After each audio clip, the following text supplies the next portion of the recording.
दोस्तों, आज के इस वीडियो के अंदर मैं आप लोगों को बताने जा रहा हूं कि C# 9.0 के अंदर न्यू पैटर्न मैचिंग कॉन्सेप्ट क्या है और इसे किस तरीके से इंप्लीमेंट किया जा सकता है। आगे बढ़ने से पहले मैं आप लोगों से रिक्वेस्ट करूंगा कि प्लीज़ मेरे चैनल को सब्सक्राइब करें, लाइक करें, शेयर करें। एक कंप्लीट वीडियो सीरीज़ मैं C# 9.0 ही नहीं .NET 5 के ऊपर भी बनाऊँगा और आई थिंक वो आपके लिए बहुत ज़्यादा हेल्पफुल रहेगी।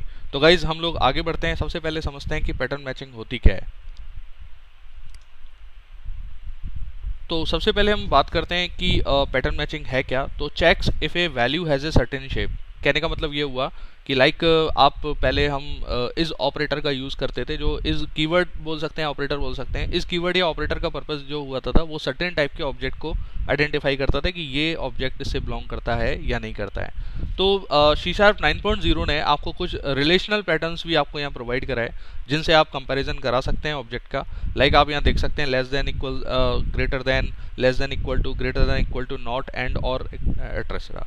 ओके, सो इन पैटर्न्स का यूज़ करके, रिलेशनल पैटर्न्स का यूज़ करके आप बहुत इजीली अपने जो ऑब्जेक्ट है उसको टेस्ट कर सकते हैं। एग्जाम्पल के तौर पर, हालांकि हम एग्जाम्पल प्रैक्टिकली भी करके देखेंगे, लेकिन यहाँ पर एक एग्जाम्पल आप देख सकते हैं कि आप यहाँ चेक क्या कर रहे हो। जैसे आप ये जो सिंटैक्स है, if object is vendor, okay, तो अगर ये वेंडर है, वेंडर यानी कि आपने एक टाइप बनाया हुआ है जिसके अंदर एक प्रॉपर्टी है ईयर ऑफ बर्थ, जिसमें आपने यहाँ एक ऑपरेटर का यूज़ किया हुआ है जो आपको C# 9.0 आपको यहाँ प्रोवाइड करा रहा है। तो आपने किया क्या कि while you are taking the class object, at the same time you are comparing with your property. तो आपने ईयर ऑफ बर्थ जो प्रॉपर्टी बनाई हुई है, आपने इसे कंपेयर कर लिया, और कंपेयर करने के बाद जो भी इसकी वैल्यू होगी वो वेंडर DOB 1983 के अंदर पास हो जाएगी। ओके, तो इससे आप इसे फिर फर्दर यूज़ में भी ले सकते हैं। तो इसे और प्रैक्टिकली देखने के लिए और इम्प्लीमेंट करने के लिए तो मैं आपको विजुअल स्टूडियो पे ले जाता हूँ। ये एक छोटा सा एग्जाम्पल मैंने यहाँ ऑलरेडी बनाया हुआ है। इस एग्जाम्पल में अगर आप देखेंगे तो कुछ ज़्यादा कुछ नहीं दिया हुआ है। आपने एक पर्टिकुलर क्लास बनाई हुई है, मैं इसे एक क्लास में डिफाइन कर देता हूँ। ये मेरी क्लास है एक, और इस क्लास के अंदर मैंने एक स्टैटिक वेरिएबल बनाया हुआ है जो कि आपके पैटर्न मैचिंग एनहांसमेंट को चेक कर रहा है। इसमें आपने जो टाइप लिया हुआ है वो ऑब्जेक्ट टाइप का लिया हुआ है।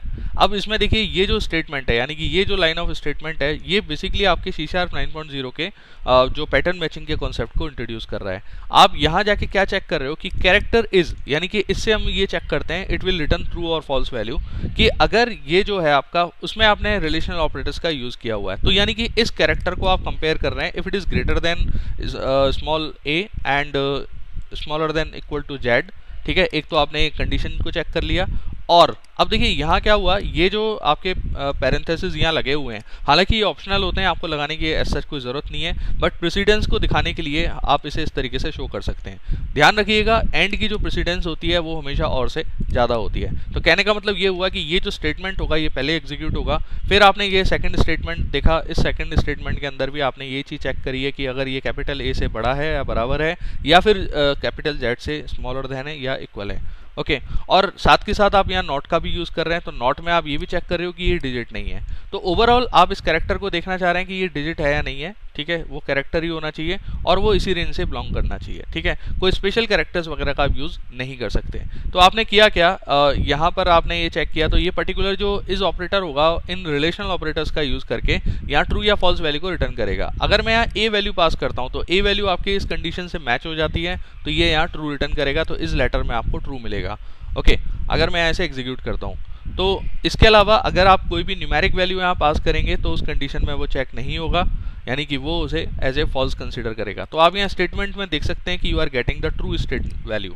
ओके, अगर मैं यहाँ पास कर देता हूँ एज 20, ये मैंने इस तरीके से पास कर दिया, and if I execute this program again,